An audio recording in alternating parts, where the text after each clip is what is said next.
నమస్కారం. మార్కెట్లో పరుగులు పెడుతున్నప్పుడు చాలామంది ఇన్వెస్టర్లు చేసే ఒక పెద్ద పొరపాటు గురించి ఈరోజు మనం మాట్లాడుకుందాం.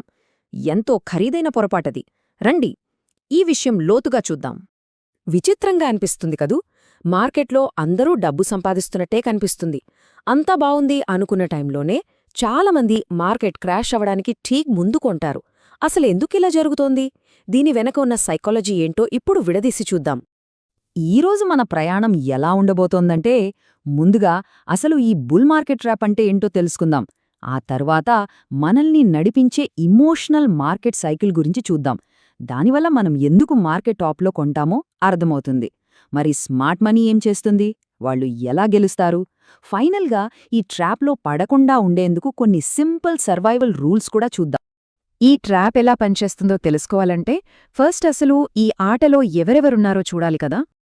బుల్ మార్కెట్ అంటే కేవలం ధరలు పెరగడమే కాదు, అదొక ఫీలింగ్. ఎక్కడ చూసినా పాజిటివ్ న్యూస్, చుట్టూ ఉన్న వాళ్ళందరూ లాభాల గురించి మాట్లాడుకోవడం, డబ్బు సంపాదించడం ఇంత ఈజీనా అనిపించే ఒక మత్తు, ఒక హైప్. అక్కడే లాజిక్ వెనక్కెళ్ళిపోతోంది, అత్యాశ ముందుకొచ్చేస్తోంది. ఇక రెండో ప్లేయర్ రీటైల్ ఇన్వెస్టర్. వీళ్లు సాధారణంగా మార్కెట్ బాగా పెరిగి అందరూ మాట్లాడుకుంటున్నప్పుడు, అంటే చాలా లేట్గా ఎంటర్ అవుతారు. ఫ్రెండ్స్ ఏం చెప్తున్నారు, సోషల్ మీడియాలో ఏం ట్రెండ్ అవుతుంది అనేవి వీళ్ల నిర్ణయాలను బాగా ప్రభావితం చేస్తాయి. మార్కెట్లో ఎక్కువ శాతం ఉండేది వీళ్లే. అసలు ఈ మార్కెట్లను పైకి కిందకి ఆడిరాచేది డబ్బే కాదు, మన ఇమోషన్స్. ఇది ఒక సైకిల్లాగా రిపీట్ అవుతూనే ఉంటుంది.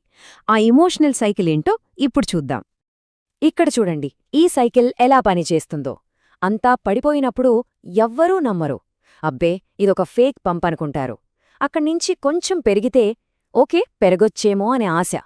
ఆ తర్వాత ఆప్టిమిజం, ఆహా, ఇది నిజమైన బుల్ మార్కెట్టే అని నమ్మకం. ఇక్కడే ఈ నమ్మకం దశలోనే చాలామందే ఎంటర్ అవుతారు.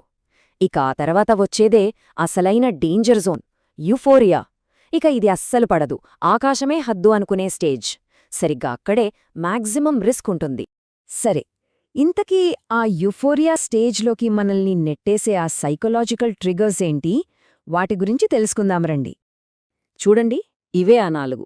మొదటిది ఫోమో, అంటే ఫియర్ ఆఫ్ మిస్సింగ్ అవుట్.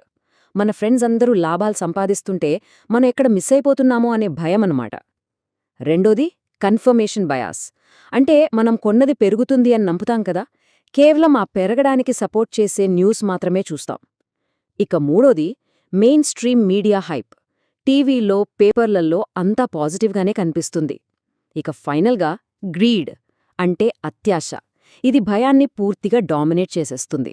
మరి అందరూ ఇలా చేస్తుంటే డబ్బు సంపాదించేవాళ్లు ఎలా ఆలోచిస్తారు?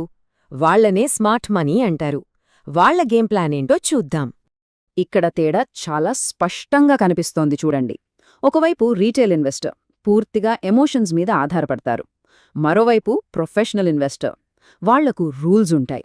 ఒకరు అందరూ కొంటున్నప్పుడు, హైప్లో ఉన్నప్పుడు మార్కెట్లోకొస్తే, మరొకరు అందరూ భయంతో అమ్ముతున్నప్పుడు నెమ్మదిగా కొనడం మొదలుపెడతారు. ఒకరు టాప్లో కొంటే స్మార్ట్ మనీ అదే టాప్లో అమ్ముతుంది.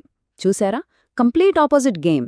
సరే, ఇంత కథ విన్నాం కదా, మరి మనం ఏం చెయ్యాలి? ఈ బుల్ మార్కెట్ ట్రాప్లో చిక్కుకోకుండా ఉండాలంటే కొన్ని సింపుల్ రూల్స్ ఉన్నాయి. అవేంటో ఇప్పుడు చూద్దాం.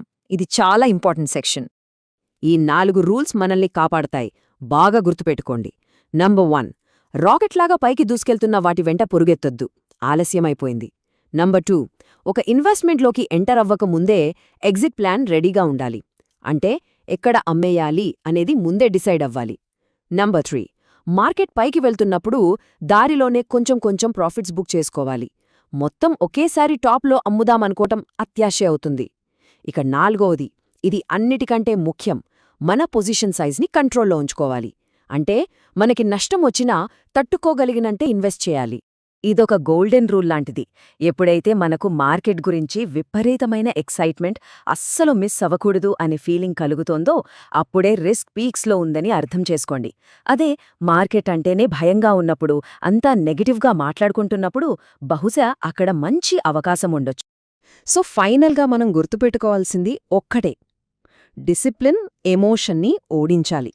ఇన్వెస్టింగ్లో సక్సెస్కి ఫెయిల్యూర్కి మధ్య తేడా ఇదే.